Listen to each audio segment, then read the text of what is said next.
ரீசெண்டா உத்தரப்பிரதேஷ்ல ஒரு கப்பல் வந்து பாத்தீங்கன்னா மேரேஜ் பண்ணிட்டு ஹனிமூன் வரையும் மேகாலயா போயிட்டு வரலாம்னு சொல்லிட்டு பிளான் பண்ணி போயிருக்காங்க. ஆனா போயிட்டு வரும்போது தெரியாது இந்த ஹஸ்பண்ட் உயிரோட வரமாட்டான்னு சொல்லிட்டு. ஏன் வந்து பாத்தீங்கன்னா இந்த ஒய்ஃப் இருக்காங்களா, இவங்க வந்து இதுக்கு முன்னாடி யாரையும் லவ் பண்ணிருக்காங்களா.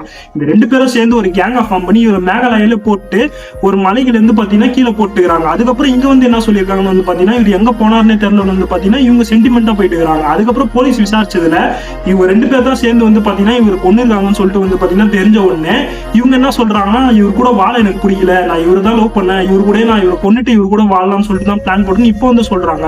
ஏன் இதை கல்யாணத்துக்கு முன்னாடியே சொல்லியிருந்தா அவர் என்ன நீ என்னதான் கல்யாணம் பண்ணிக்கணும்னு சொல்லுவா போறாரு, எனக்கு புரியல. இதே மாதிரிதான் கர்நாடகாவில் இதே மாதிரிதான் ஒன்று நடந்தது. கரெக்டா தாலி கட்டுற போற நேரத்துல வந்து பாத்தீங்கன்னா எனக்கு இந்த கல்யாணத்துல இஷ்டம் இல்லை, நான் இவரு லவ் பண்றேன்னு சொல்லிட்டு சொல்றாங்க. எனக்கு இது என்னன்னே தெரியல. ஏன் இதை நீங்க வந்து பத்திரிக்கை அடிக்கும் போதும் சரி பொண்ணு பார்க்க வரும்போது அப்பயே சொல்லியிருக்கலாம். இந்த தமிழ் சினிமால வந்து பாத்தீங்கன்னா கரெக்டா கல்யாணம் நடக்கும்னு சொல்லிட்டு யோசனை இருக்கும்போது தாலி கட்டுற நேரத்துல வந்து ஒரு குரல் வந்து நிறுத்துங்கன்னு சொல்லும்.